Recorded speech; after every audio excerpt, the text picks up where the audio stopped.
everybody, welcome back to the channel. And today we're going to just be doing some things at Uncle Edmonds on this video, and this is what we got going on. And it's been a while since I had brought everybody up here. We actually checked the one of the first totes of firewood we split back in it was late May, and looks like everything is really drying out very well just for one summer. Next year we hope to have a lot more inventory that's seasoned.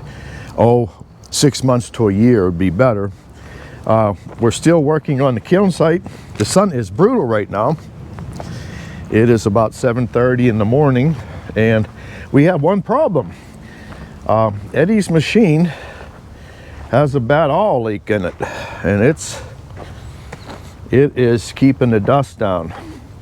So we're going to tear into this project this morning. Hopefully we can figure out what it is, and hopefully it's a simple fix. You know how that goes. And we're still working on getting these totes dismantled, trying to get everything leveled up here too. So I'm going to try to get over here and pluck a couple of these down. The bladders, like I said, they've been working out well. We got the one victim of a tree top. it got clobbered, and you can see the wood yard is coming along, and this is about where the chipper used to sit when we were getting all them tree tops busted up. So that's where the kiln's actually going to sit, right about right up beside my truck. And we really got her leveled out pretty good now. And this is more of the stuff that I've been cutting for at my house. This is just some small rounds, and most of this stuff is absolutely bone dry. So I'm going to keep hacking away at this stuff. And there's the bladderfuls of hunks and chunks and all kinds of miscellaneous stuff. Yeah, you can see the trail of oil on the ground there from when Eddie was pulling that one tote out. So whatever's leaking, it's sure going to be great to have that fixed. And here's some more small branches, and you know, a lot of people just chip this stuff, but this is probably some of the best firewood you could have, and it's good and ready to burn. And that's what I'll burn up early in the fall. And when you're burning them fires, you let them go out. And we're going to keep working our way back in here. So as soon as all the vegetation dies down, I'd like to actually bring the log splitting operation over to here, and would be in the shade in the summertime. We're going to put up like a 14 by 29 Versatube. I got to change knives in the chipper. I will bring you along when I do it. That's just not high up on the priority list at this point. And you can see I got a few more of these to get tarped up. There's no rain in the forecast for about the next week or so, and I'm just going to leave these uncovered as long as I can. The tarps have been working out very well. If you have a local lumber yard and they unpackage loads of lumbers or laminated beams, this stuff, they throw it right in a dumpster. And this keeps everything bone dry, and then there's enough airflow, you're not making the wood mold. So that's what we have cut and split so far, and that's just from clearing the land around here. I got a few stumps to get put in a new home. There's about a 30-foot ravine there that they would be able to naturally just decompose down there, and that's probably where we're going to end up at.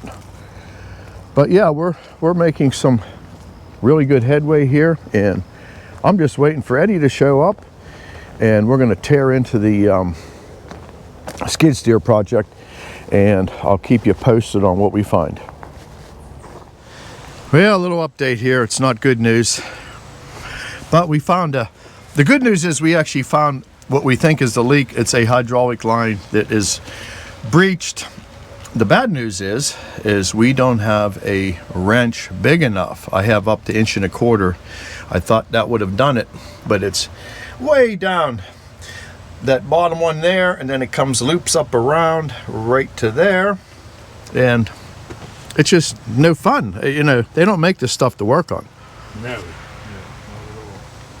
So I guess we're going to go hunt down either I don't think a crescent wrench is going to get in there. Only thing I have that might work is crow's feet, and I know they go up that big. That's maybe what we're going to have to try, and then we can get on it with a ratchet. But well, that's just a little update of what's going on, and we'll be back.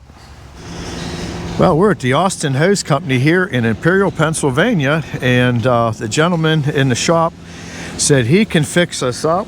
And what do you think of these little hoses here?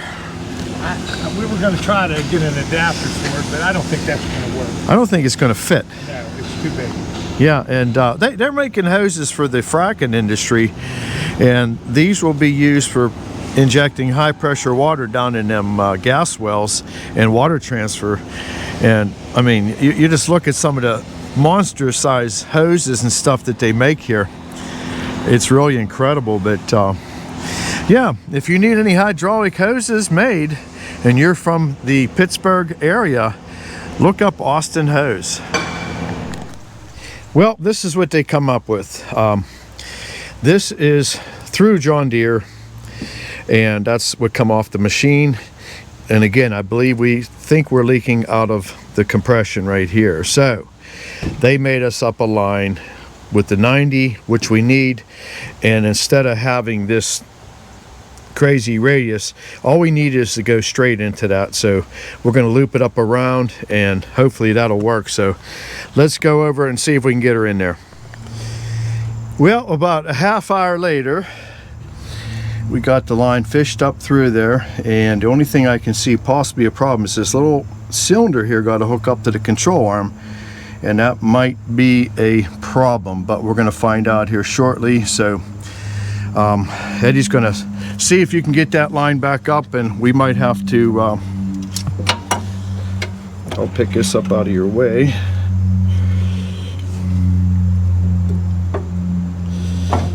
That might work. It's going to be close. I don't know.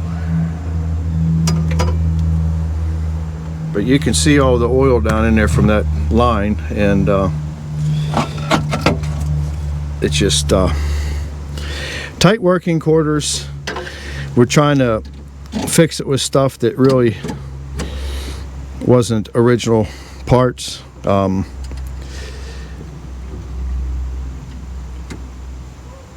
But we do need a machine back in service, so yeah, it looks like you might be able to make that, get that hose pushed out of the way enough.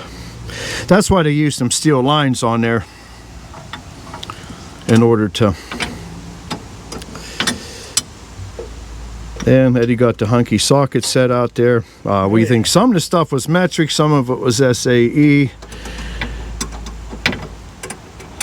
but regardless, we're going to make it work.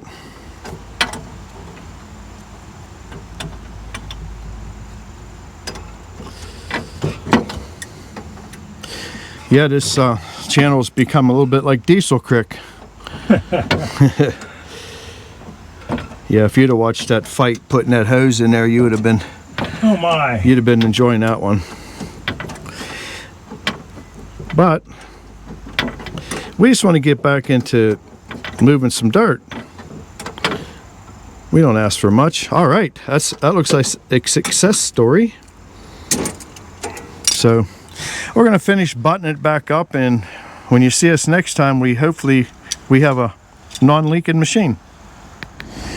Well, there's still a lot of parts to go back on, but Eddie's going to see if he can just run it around a little bit before we button it all back up and find out that we didn't find a problem. But my bet was that hose was definitely leaking, so it needed replaced either way. yeah, so one small leak's better than two small ones. No leaks is really good. Yeah, well, yeah, we'll settle for no leaks. Yeah. This machine is 22 years old. So it's been worked too. Oh, this thing was run hard, put away wet. Yeah, you talk about mistreating a machine. Well, if it ain't digging, it ain't making me money. Yep. We dig with them. Well, let's see if we can. Let's fire up and get the bucket on there. And just see if it. We'll see it here when we get it running.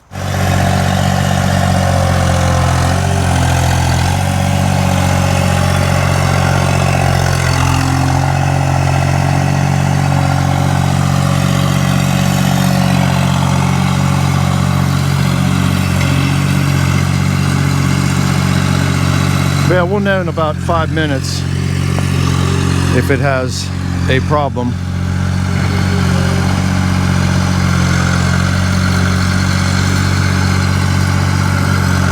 Yeah, it was leaking like Exxon Valdez.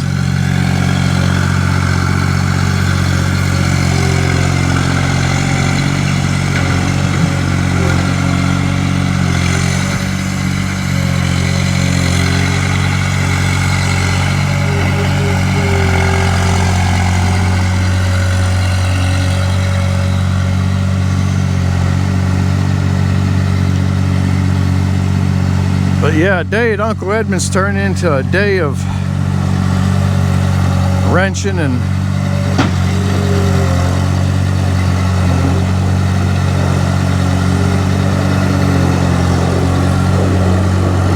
yeah, we basically got moon dust up here. We need a rain.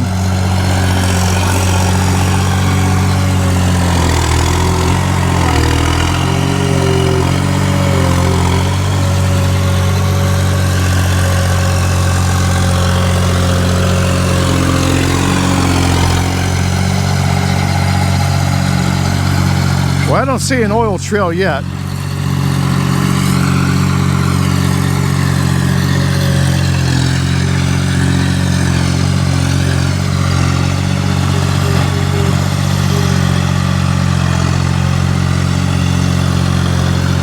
But sometimes you got to improvise. And like he said, John Deere would take probably, oh, I bet you'd be a week or two to get that. And if you did, it would be in the hundreds of dollars. So we got that hose for $67.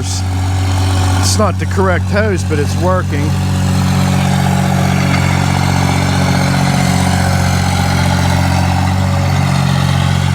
But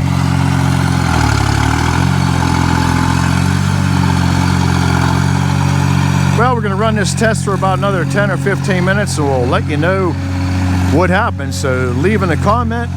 Do you think we fixed it, or are we chasing more problems?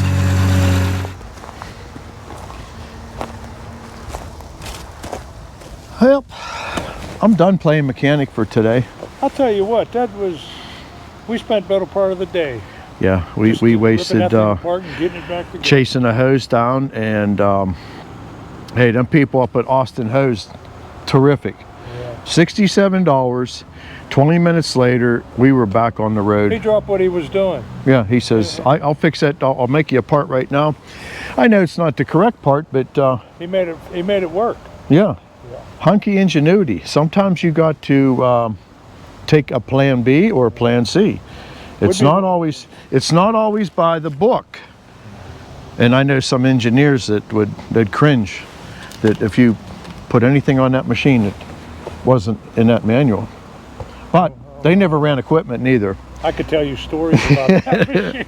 Oh yeah, yeah. We've duct tape is my friend. Yeah, MacGyver. That's what you have to do. But well, it was a day up at Uncle Edmonds anyway. It's a nice place to be, and we're sitting here.